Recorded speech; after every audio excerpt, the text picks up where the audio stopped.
Guys आज मैं बताऊंगा गांव की ज़िंदगी बेहतर है या दिल्ली की, गांव वर्सेस दिल्ली की ज़िंदगी के।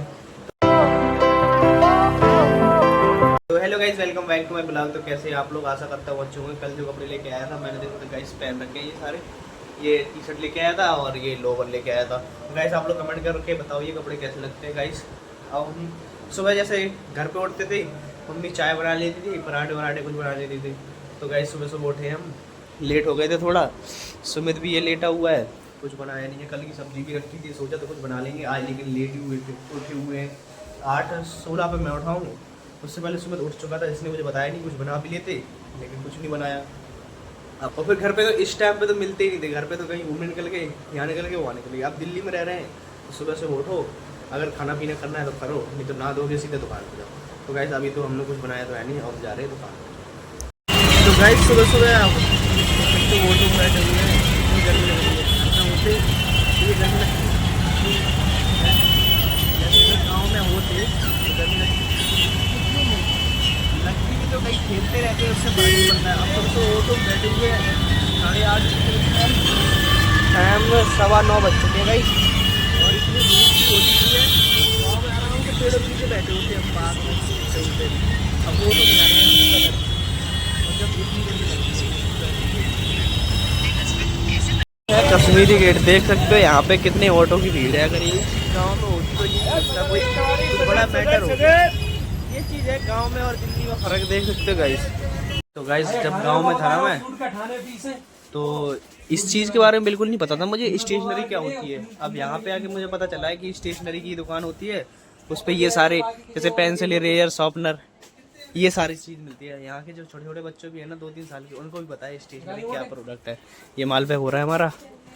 ये कुछ नहीं जानते थे माल कैसे पैक होता था, कैसे जाता है ट्रांसपोर्ट से, माल ट्रांसपोर्ट क्या है, कुछ भी नहीं जानते थे। खजूरी से पैदल चलते हुए आ रहे हैं। अगर गांव में होते ना यही चीज़, तो कोई भी बिठा लेता, किसी के साथ में चले जाते।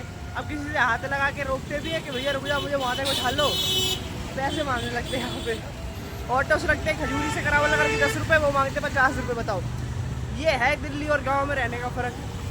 अब इतनी दूर से दौड़ के आ रहे हैं हम लोग, तो थक भी चुके हैं। जाम देख रहे हो गाइस, जाम लगने वाला है यहाँ पे। तो गाइस पूरे ब्लॉग में देखा आपने, ये फ़र्क है गांव वाली ज़िंदगी और दिल्ली वाली ज़िंदगी। ये खुद चावल बना रहा हूँ मैं, गर्मी हो रही है, 10:30 बज चुके हैं, 11 बजने वाले हैं। तो गाइस ये है, 10:30 बजे तक गांव में अगर रहते, मम्मी खाना बना लेती थी और खा पी के अब तक तो सो जाते, सब कुछ हो जाता। अभी ये खाना बनाया हमने, मतलब चावल बन रहे हैं, और ये मैंने रायता बना के रखा हुआ है। इसके बाद अभी मैं नहाऊँगा, फ्रेश भी नहीं हुआ तो फ्रेश होने जाऊँगा, उसके बाद मैं धुलूँगा कपड़े, उसके बाद हम खाना खाएंगे। देखते कितने बज जाते हैं। तो गाइस आई होप गाइस आपको ये ब्लॉग अच्छा लगा होगा। अच्छा लगा हो तो चैनल को सब्सक्राइब करो, मेरी वीडियो को लाइक करें, कमेंट करके बताएं आप लोग कहाँ से मेरी वीडियो देख रहे हो।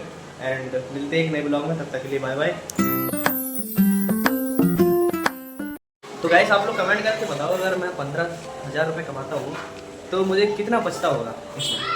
सबसे पहले मैं अपने खर्चे बता देता हूँ, क्या क्या खर्चे हैं। मतलब कोई भी अगर रेंट पे रहेगा दिल्ली जैसे शहर में, तो उसका कितना खर्चा होगा वो मैं बता देता हूँ। उसके बाद आप लोग कमेंट करके बताना 15,000 के रुपये में कितने बचा सकता है वो, घर पे कितने डाल सकता है, मम्मी पापा को मतलब दे सकता है। मेरी 15,000 सैलरी है, मैं सदर बाजार में काम करता हूँ। सुबह जल्दी जाता हूँ 7 बजे, और रात के कोई टाइम नहीं है। जैसे पैकिंग दुकान पर अगर सुबह कोई आ गया तो इसे लेट भी आ सकता हूँ, कोई दिक्कत नहीं। और सुबह का हमारा खर्चा है 40 रुपये का। अगर कुछ बना के खा के जा रहे हैं तो वो 40-50 रुपये बच जाते हैं। अगर वहाँ खाते हैं तो 50 रुपये। एक दिन का खर्चा 40 रुपये हो गया, और 50 रुपये ये 90 रुपये हो गए।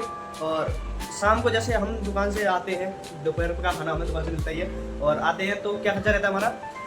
जैसे कुछ बाहर से खाएंगे तो कम से कम 100 से 120 रुपये खर्चा एक लोग का पड़ जाता है। और घर पे भी बना के कुछ नया अगर खाने को चाहेंगे, जैसे रहता क्या है हमारे पास, टमाटर, प्याज, मिर्च और आलू। डेली आलू अच्छे भी लगते हैं, क्या करें। अब कुछ भी हो, मतलब कितना भी कम बंदा कमाता हो तो खाना तो एक अच्छा खाएगा एक टाइम का, तो घर का तो फिर वहाँ से मिल जाता है।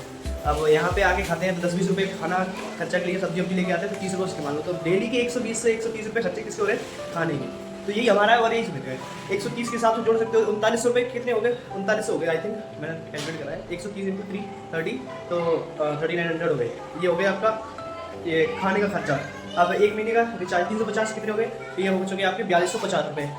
अब महीने को बीमार भी पड़ जाते हैं, कुछ भी हो जाते हैं, तो 500 रुपये उसके लगा लो आप। कितने हो गए, 4750 रुपये, 4800 रुपये लगा लो। 5000 थोड़े बहुत इधर उधर करके 5000 रुपये खर्चा हो गया। 1500 रुपये रूम का, 5,500 से 6,000 रुपये, 5,500 6,000 रुपये। अब 15,000 में हम कितना कमा रहे हैं, सिर्फ 9,000 रुपये। 9,000 में भी आप गाइस कमेंट करके बताओ कि 9,000 में क्या हमें 9,000 रुपये सेफ बच जाते हैं या नहीं। तो गाइस आप लोग कमेंट करके बता सकते हैं, कमेंट बॉक्स खुला हुआ है। तो गाइस ये है दिल्ली में सर्वाइव करना और कमरे मतलब रूम पे रेंट पे रह के ये सब खर्चे निकालने के बाद 9,000 के लिए हम दिल्ली आए हैं यहाँ पे काम करने के लिए। सब कुछ यहाँ हमें देखना पड़ रहा है, घर पे रहते थे 9,000 कमाते जरूर नहीं थे लेकिन सब ऐश मौज करते थे, सब कुछ करते थे। समझ है 9,000 के लिए मतलब गाँव छोड़ दिया हमने, सब कुछ छोड़ दिया अपना, जब हम 9,000 की यहाँ पे जॉब कर रहे हैं। जब भी लोग कहते हैं बाहर रहता होगा खूब कमाता होगा, ये चीज़ जिसको पता चलती है जो कर रहा है उसको पता चलती है।